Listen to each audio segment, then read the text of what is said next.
नमस्कार, मैं क्षितिज अरोड़ा और आप सभी का एक बार फिर से बहुत स्वागत है। ये है नई सोच। एक राजनेता की पॉपुलैरिटी का पैमाना क्या होना चाहिए? क्या सोशल मीडिया पर बनाई गई हवा एक राजनेता के लिए उसकी पॉपुलैरिटी का पैमाना होगा? या फिर जो जनता के बीच जाना पहचाना जाए और जो जनता के बीच उतर कर काम करे, वो असली राजनेता कहलाता है। इसी को लेकर बहस लगातार जारी रहती है और इसी बहस में दो नेता ऐसे हैं भारत के जो लगातार जुड़े रहते हैं। एक है प्रधानमंत्री नरेंद्र मोदी और दूसरी तरफ है कांग्रेस के नेता और अब नए नए लीडर ऑफ अपोजिशन बने राहुल गांधी। क्या राहुल गांधी की पॉपुलैरिटी में पिछले कुछ समय में उछाल आई है? क्या वो नरेंद्र मोदी प्रधानमंत्री नरेंद्र मोदी से आगे निकलने में कामयाब हुए हैं? या फिर उनकी पॉपुलैरिटी प्रधानमंत्री नरेंद्र मोदी से आज भी उतनी ही कम है जितनी पहले हुआ करती थी? या फिर प्रधानमंत्री नरेंद्र मोदी की पॉपुलैरिटी आज भी जनता के बीच उतनी जान पहचान उनकी ज्यादा है जितनी किसी और नेता की भारत में नजर नहीं आती है? अनुराग, आपका बहुत स्वागत है। इसी को लेकर आज हम करेंगे चर्चा। अनुराग, पॉपुलैरिटी को लेकर जो ये बहस होती है, इसमें किस तरीके से हम पैमाना क्या रखें? इसमें क्या सोशल मीडिया के ज़रिए बनाई गई हवा ज़्यादा पॉपुलैरिटी के लिए दिखाती है या फिर जो जनता के बीच उतर कर काम करता है? क्योंकि राहुल गांधी जिस तरीके से पिछले कुछ समय में, चाहे उनकी भारत जोड़ो यात्रा रही हो या फिर अब वो लगातार मणिपुर और कल भी हमने देखा कि इस तरीके से वो रायबरेली पहुंचे और लगातार वो जनता के बीच अब जनता से घिरे हुए वो नजर आते हैं। देखिए, हर व्यक्ति अपनी लोकप्रियता का अंदाजा अलग अलग मायनों में तय करता है। उसके समर्थक और उसके चाहने वाले उसे हर प्रकार से सबसे लोकप्रिय देखना चाहते हैं। आप कांग्रेस की बात करें तो कांग्रेस वाले राहुल गांधी को मोदी से लोकप्रिय बताएंगे। भाजपा की बात करें तो नरेंद्र मोदी को राहुल गांधी से ज्यादा लोकप्रिय बताएंगे। परंतु आप मैं इतना कह देता हूँ कि जो स्थिति 19 के में थी, 14 में राहुल गांधी की थी, जो स्थिति थी वो 2024 में स्थिति बिल्कुल उसके विपरीत हो चुकी है। और भाजपा कहीं ना कहीं प्रधानमंत्री की जो साख थी नरेंद्र मोदी की 2024 के चुनाव के नतीजों के बाद, उसमें धक्का लगा और उसमें काफी गिरावट आई। देखिए, महज वो गिरावट 20-30% की गिरावट नहीं, वो गिरावट कम से कम 50-50% की गिरावट उनकी छवि में देखने को मिली। वहीं राहुल गांधी की जो छवि है, आप सोशल मीडिया पे देख लीजिए या फिर जनता के बीच देख लीजिए, उनका जो परसेप्शन था, जिस प्रकार का परसेप्शन मीडिया के द्वारा, सोशल मीडिया के द्वारा राहुल गांधी के खिलाफ तैयार करने का प्रयास भाजपा ने किया, जो तमाम पार्टियां अपने विरोधियों के खिलाफ करती है। 14 में भाजपा सफल रही, 19 में भाजपा सफल रही, परंतु आप देखिए कि जब भारत जोड़ो यात्रा शुरू की गई थी, फिर भारत जोड़ो न्याय यात्रा, तो आप देखिए कि न्याय यात्राओं से देश को पहले भी मजबूती मिली। जब गांधी जी ने न्याय यात्रा स्टार्ट की तो कहीं ना कहीं राहुल गांधी उनसे प्रेरित थे। तो उन्होंने कहा था कि हम तो भारत के अंदर मोहब्बत की बात करते हैं, भाईचारे की बात करते हैं। तो कहीं ना कहीं मुझे लग रहा था कि कोई राहुल गांधी को उस टाइम कह रहे थे भाजपा वाले या फिर कोई अन्य जो राहुल गांधी से सहमत नहीं की, ये कहीं ना कहीं इनका इसको फायदा नहीं होगा। आप देखिए कि कांग्रेस की जब 99 सीटें लोकसभा चुनाव में आई, फिर राहुल गांधी की जो छवि उभर कर एक मजबूत नेता के तौर पर आपको देखने मिली, तो कहीं ना कहीं उसमें भारत जोड़ो यात्रा और भारत जोड़ो न्याय यात्रा दोनों का अनुभव राहुल गांधी के कहीं ना कहीं काम आया। अब लगने लगा कि राजनीति के लिए कहीं ना कहीं राहुल गांधी लगभग थोड़े तैयार हो गए हैं। जैसा न वो 4 में तैयार थे, न वो 9 में, न वो 14 में और न 19 में। कहीं ना कहीं राजनीतिक परिपक्वता परिपक्वता राहुल गांधी के देखने को आपको मिली होगी। अनुराग, मेरा सवाल ये है कि जिस तरीके से प्रधानमंत्री नरेंद्र मोदी ने भी लोकसभा में जब राहुल गांधी जब उन्होंने अपना भाषण दिया, प्रधानमंत्री नरेंद्र मोदी ने, तो वहां पर उन्होंने कहा कि ये तो बालक बुद्धि है। किस तरीके से उन्होंने एग्जाम्पल देते हुए कहा कि एक बच्चा है जिसके 99 नंबर आए हैं, तो घर वालों ने पूछा तो कितने में से आए हैं, तो बताता है 543 में से आए हैं। तो ये नहीं दिखता कि प्रधानमंत्री नरेंद्र मोदी की अगर 10 साल बाद भी उनकी सीटें, भाजपा की सीटें 240 आती हैं, तो ये तो अपने आप में एक बहुत बड़ा आंकड़ा है। और ऐसा हमें पिछले कुछ समय में याद नहीं आता कि भले ही वो एक जमाना था जब प्रधानमंत्री जवाहरलाल नेहरू थे और इंदिरा गांधी थी, लेकिन उसके बाद जो गैर बीजेपी नेता हैं और या प्रधानमंत्री हैं, तो प्रधानमंत्री नरेंद्र मोदी की छवि आज भी 240 सीटें अगर वो उस दम पर लेकर आते हैं, तो शायद ये बहुत बड़ी बात होगी। आपकी बात बिल्कुल ठीक है कि प्रधानमंत्री ने अपने दम पर, क्योंकि भाजपा ने नारा दिया था कि बार 400 पार। भाजपा की तरफ से हर सीट पर नरेंद्र मोदी चुनाव लड़ रहे थे और वहीं विपक्ष की तरफ से उनके कैंडिडेट। ये हमने पहले भी चर्चा की और आज फिर कह दूं। आप देखिए कि भाजपा जो कहीं ना कहीं एक अहंकार घमंड की छवि थी, प्रधानमंत्री को धक्का जरूर लगा। परंतु आप कह लीजिए प्रधानमंत्री की सफलता है कि वो अपने 2 कार्यकाल लगातार प्रधानमंत्री रहने के बाद तीसरे कार्यकाल में भी अपने दम पर 240 सीटें ला सके। तो कहीं न कहीं इसमें जो उनकी विचारधारा थी, तो उसका उनको फ़ायदा था। परंतु राहुल गांधी आप देखें कि जहाँ पर विपक्ष मजबूत नहीं था और जो मीडिया की हालात भी हमारे देश में जिस प्रकार है, तो कहीं न कहीं उसकी भी तो मीडिया की अहम भूमिका हमारे देश में इन छवि को लेकर, नतीजों को लेकर देखने को मिलती है। कहीं न कहीं मीडिया मीडिया बड़े वर्ग पर और बड़े दर्शकों पर अपना अलग से प्रभाव डालता है। और अनुराग, मीडिया को लेकर ही अब सवाल है कि जिस तरीके से मैंने शुरुआती अपने बयान में कहा कि एक तरफ होता है कि आपकी सोशल मीडिया पर एक पॉपुलैरिटी नज़र आती है कि सोशल मीडिया पर आपकी हवा बनाई जाती है और आपके लिए लगातार वो तो कैंपेन्स हमने देखा है कि किस तरीके से पैसे देकर भी चलाए जाते हैं कि हवा बनाने के लिए किस तरीके से ट्रेंड्स चलाए जाते हैं और साथ ही साथ कुछ ट्रेंडिंग करवाना हो तो उसके लिए पैसे भी दिए जाते हैं। लेकिन एक राजनेता जो होता है वो जब तक ज़मीन पर ना उतरे उसकी हवा गाँव देहात तक तब तक नहीं पहुँचती है, क्योंकि जिस तरीके से राहुल गांधी ने अपने पूरे भारत जोड़ो यात्रा के दौरान उन्होंने कितनी लंबी पदयात्रा की और साथ ही साथ और भी चीज़ों के द्वारा उन्होंने वाहनों के द्वारा यात्रा की। लेकिन जो जैसा कि हमने कहा कि अब उसके बाद भी जब चुनाव खत्म हो गए हैं, तो राहुल गांधी ऐसा नहीं है कि वो चुप बैठ गए हैं। राहुल गांधी ऐसा लग रहा है कि जिस तरीके से हमें भाजपा नज़र आती थी कि वो हर समय चुनाव के मूड में रहती थी। पहले लोकसभा चुनाव खत्म हो गए तो अब गुजरात के चुनाव आ जाएँगे, तो भाजपा एक तरीके से चुनाव के मूड में तैयार नज़र आती थी। अब वही काम राहुल गांधी का और कांग्रेस का दिख रहा है। उन्होंने संसद में भी कहा कि हम गुजरात चुनाव आपको हराने जा रहे हैं, प्रधानमंत्री मोदी के सामने खड़े होकर। तो अब उनकी जो एक तरीके से गुजरात को लेकर भी वो गुजरात पहुँच चुके हैं।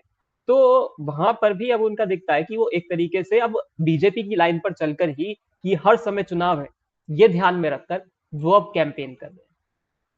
देखिए, आपने बिल्कुल ठीक कहा, परंतु आपको एक बात समझनी होगी कि 2014 और 2019 में विपक्ष सड़कों पे नहीं था, वो महज संसद में बोलता था और सड़कों पे से विपक्ष ने किनारा कर रखा था। आप देखिए कि जब तक विपक्ष सड़कों पे आके प्रदर्शन नहीं करेगा किसी भी खिलाफ या फिर जो देश में घटना हो रही है उनके समर्थन में, तो कहीं न कहीं वो हमारे विपक्ष को कमज़ोर करेगा, देश के लोकतंत्र को भी कहीं न कहीं कमज़ोर करेगा।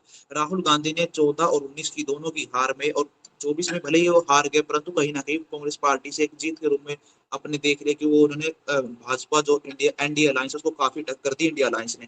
आप देखिए कि राहुल गांधी ने सड़क पर उतरकर संघर्ष किया, भारत जोड़ो न्याय यात्रा कितनी लंबी थी, भारत जोड़ो यात्रा, और उसके बाद आप देखिए कि आप पिछली कल्पना छोड़िए, आप 1 महीने का 4 जून से बाद देख लीजिए कि प्रधानमंत्री नरेंद्र मोदी और राहुल गांधी के बीच में किस प्रकार आप लोकसभा के भाषण पर देख लीजिए, राहुल गांधी के अंदर एक अलग कॉन्फिडेंस आपको लोकसभा के अंदर देखने को मिला।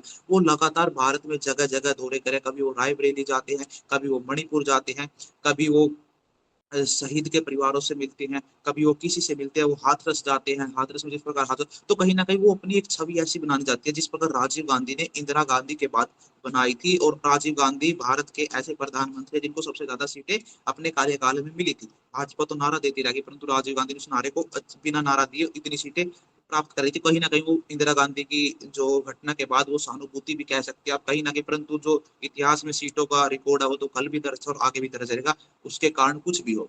परंतु आप देखिए कि राहुल गांधी यही चाहते हैं कि अगर मैं जनता से जुड़ा रहूँगा तो ना सिर्फ गुजरात, आने वाले हर विधानसभा चुनाव में कांग्रेस अच्छा प्रदर्शन करेगी, और अगर कांग्रेस के नेता राज्य में अच्छा काम करेंगे, फिर अच्छा चुनाव प्रचार करेंगे, मजबूत की तरह अगर जनता से जाके मिलेंगे, तो कहीं न कहीं जो भाजपा की लहर थी, कहीं न कहीं वो कम हो चुकी है देश में।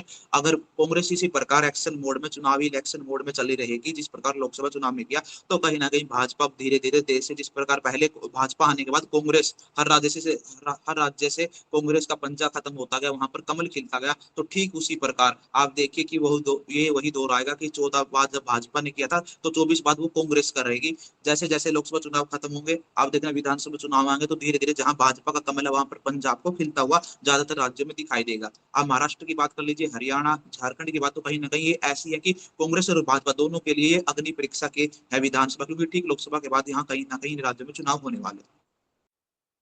और अनुराग, एक समय पे अभी कुछ समय पहले ही जब हम देखें तो 1-2 महीना पहले हम बात किया करते थे कि अरविंद केजरीवाल एक ऐसे नेता हैं जो भाजपा को टक्कर दे सकते हैं और नरेंद्र मोदी जी की छवि को टक्कर दे सकते हैं। तो हम अरविंद केजरीवाल की बात एक तरीके से पूरे देश में उछलकर सामने आ रही थी कि खुद आम आदमी पार्टी भी आरोप लगाया करती थी कि अ, शराब घोटाले में, कथित जो शराब घोटाला है उसमें अरविंद केजरीवाल जी को इसीलिए फँसाया जा रहा है क्योंकि उनकी पॉपुलैरिटी नरेंद्र मोदी जी को कहीं टक्कर देती हुई दिखाई देती है।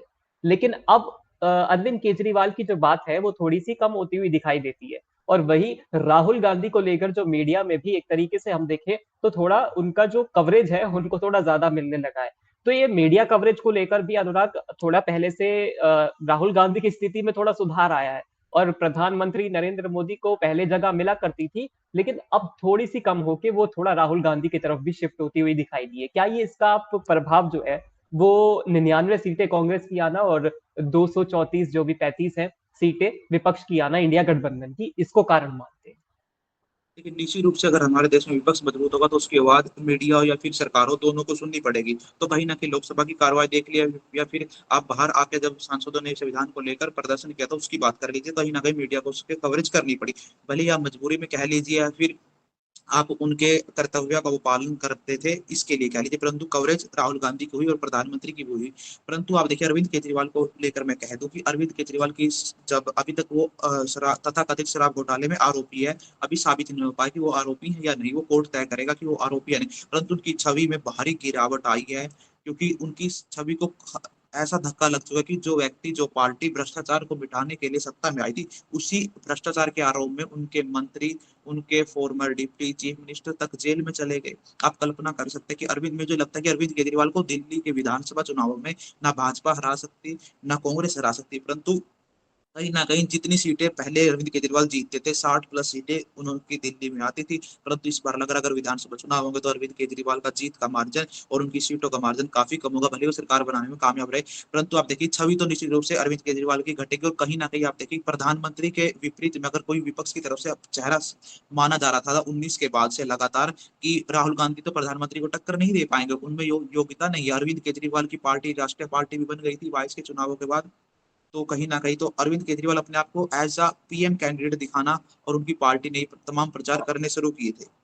और अनुराग हम देखें एक तरफ तो हम कुछ नेताओं का मैं नाम गिना देता हूँ। एक अरविंद केजरीवाल, दूसरी तरफ अखिलेश यादव और साथ ही साथ अब बीएसपी से आकाश आनंद, खैर उनको अभी-अभी कमान मिली है, लेकिन फिर भी आकाश आनंद और तीसरी तरफ वहाँ पर ममता बनर्जी और साथ ही उनके भतीजे अभिषेक बनर्जी। तो ये लोग और साथ ही साथ साउथ में डीएमके के नेता स्टालिन और मतलब इन सभी नेताओं को मान लें और भी नेता जोड़ लें अभी फिलहाल जितने भी नाम काफ़ी सारे नाम हैं, इतने सारे नाम लेना याद नहीं रहते हैं। तो अनुराग इन सब नेताओं में आप सबसे ज़्यादा काबिल इस समय किस नेता को मानते हैं? क्योंकि भले ही हम राहुल गांधी की भी बात करें, तो बाकी नेताओं की बात करना भी ज़रूरी है क्योंकि क्षेत्रीय पार्टियाँ ऐसा नहीं है। क्षेत्रीय पार्टियाँ कभी-कभी जिस तरीके से हम देखें कि बिहार की जेडीयू नीतीश कुमार इस समय किंग मेकर की भूमिका में है केंद्र में और साथ ही साथ चंद्रबाबू नायडू टीडीपी के, तेलुगु देशम पार्टी के, वो भी इस समय किंग मेकर की भूमिका में। तो प्रधानमंत्री नरेंद्र मोदी को राहुल गांधी और तीसरे मोर्चे पर ऐसा कौन-सा नेता है, जो इन दोनों के पॉपुलैरिटी को थोड़ा बहुत भी मैच करता है अनुराग? आप देखिए कि राहुल गांधी प्रधानमंत्री के बाद यदि देश में कोई नहीं था तो उसके बाद तीसरे नंबर पर अरविंद केजरीवाल आते थे, परंतु जेल में जाने के बाद उनकी छवि में पहले गिरावट काफी आ चुकी है। तो एकमात्र नेता, देखिए नेता हर व्यक्ति अच्छा होता है, कोई ना, हर व्यक्ति अपनी पार्टी को मजबूत करने के लिए संघर्ष करता है, भले ही वो परिवारवादी राजनीति से आए फिर संघर्ष की राजनीति से आए। आप देखें कि परिवारवादी राजनीति से आकर अखिलेश यादव एकमात्र ऐसे उदाहरण है कि उन्होंने अपनी पार्टी को संभाला। भले ही आप वो कह दीजिए कि उनके पिताजी की विरासत है, जो भी है, परंतु बहुत सारे ऐसे नेता आज हमारे भारत में हैं, जो अपने पिता, अपने दादा की विरासत को नहीं सँभाल पाए, परंतु अखिलेश यादव ने समाजवादी पार्टी बनने के बाद बेहतर प्रदर्शन किया। आज तक सबसे ज़्यादा सीटें समाजवादी पार्टी बनने के बाद अखिलेश के नेतृत्व में लोकसभा चुनाव में समाजवादी ने जीती। तो कहीं न कहीं आप देखिए डीएमके की बात कर लीजिए, क्योंकि वहाँ पर अगर आप साउथ इंडिया की बात करते हैं, दक्षिण भारत की बात करें, तो कहीं न कहीं उन पार्टियों का उनके क्षेत्र में ही, जैसे आप तमिलनाडु की बात करें तो डीएमके का तमिलनाडु में ही है, और आप टीडीपी की बात करें तो टीडीपी का तमिलनाडु के अंदर है। आप जेडीयू की बात करें, भले ही जेडीयू कई राज्यों में चुनाव लड़ती है, परंतु कहीं न कहीं जो उनका मेन बेस है, जो वोट होल्ड है, वो कहीं न कहीं महज़ बिहार में सिमट के रह जाता है। परंतु अखिलेश यादव ऐसे व्यक्ति हैं जो कहीं न कहीं उत्तर प्रदेश में उनका स्ट्रॉन्ग होल्ड है। कहीं न कहीं वो पूरे देश में एक लोकप्रिय छवि है, हर व्यक्ति उन्हें कहीं न कहीं जानता है। परंतु आप देखिए कि जो उनके बोलने का लहज़ा है, जो ज़िम्मेदारी उन्होंने उत्तर प्रदेश के मुख्यमंत्री के तौर पे निभाई, जैसा उन्होंने काम किया, तो जिस प्रकार वो प्रचार करते हैं, फिर उन्होंने जिस प्रकार लोकसभा या फिर उत्तर प्रदेश विधानसभा में बोलते हैं, तो कहीं न कहीं वो संघर्ष करे। आप देखिए कि वो लगातार 22 के चुनावों के बाद से जब हालाँकि उन्हें सफलता नहीं मिली योगी को हराने में, परंतु 22 के बाद लगातार ज़मीन से जुड़कर कार्य कर रहे थे। वो उनका उनके एमएलए गुजरात में भी हैं, उनके एमएलए महाराष्ट्र के अंदर भी हैं, उनके एमएलए कहीं न कहीं उत्तर प्रदेश में मजबूती मिली। तो मेरा मानना है कि अखिलेश यादव हो या फिर अरविंद केजरीवाल, पहले अरविंद केजरीवाल अखिलेश यादव से आगे थे, परंतु जैसे ही अरविंद केजरीवाल को जेल हुई, वो तिहाड़ गए, तो कहीं न कहीं उनकी छवि गिरावट आई और अभी चुनाव के बाद, लोकसभा के बाद अखिलेश यादव एक मजबूत, आप देखिए कि समाजवादी पार्टी देश की तीसरी सबसे बड़ी लोकसभा में पार्टी बन के उभरे, तो कहीं न कहीं वो अखिलेश यादव के लिए एक फ़ायदे की बात है और इसका फ़ायदा उन्हें आगे आने वाले राजनीतिक जीवन में ज़रूर होगा। और वही मैंने कहा कि शुरुआती तौर पर भी कि एक राजनेता जो होता है, वो जनता का प्रतिनिधित्व करता है और अगर वो जनता के बीच जाना ही छोड़ दे, तो वो राजनेता राजनेता कहलाने के लायक नहीं रहना चाहिए। और जो जनता के बीच जाए, उसकी राजनीति ज़रूर चमकेगी और ये आने वाले वक़्त में देखने को भी मिलेगा कि कौन कितना जनता के बीच जाता है और कौन कितना चमकता है, कितना उभरता सितारा हमें देखने को मिलता है। ये लड़ाई दो तरफ़ा नहीं होनी चाहिए, ये लड़ाई भारत का लोकतंत्र इतना उदार है कि वहाँ पर इतने सारे लोगों की जगह है, इतनी सारी क्षेत्रीय पार्टियाँ हैं, इतनी सारी राष्ट्रीय पार्टियाँ हैं, तो इसको लेकर ये लड़ाई काफ़ी ज़्यादा महत्वपूर्ण हो जाती है कि कौन असली जन नेता है, कौन है जनता का पसंदीदा नेता। बहुत शुक्रिया अनुराग और आप सभी का भी बहुत शुक्रिया देखने के लिए नई सोच। नमस्कार।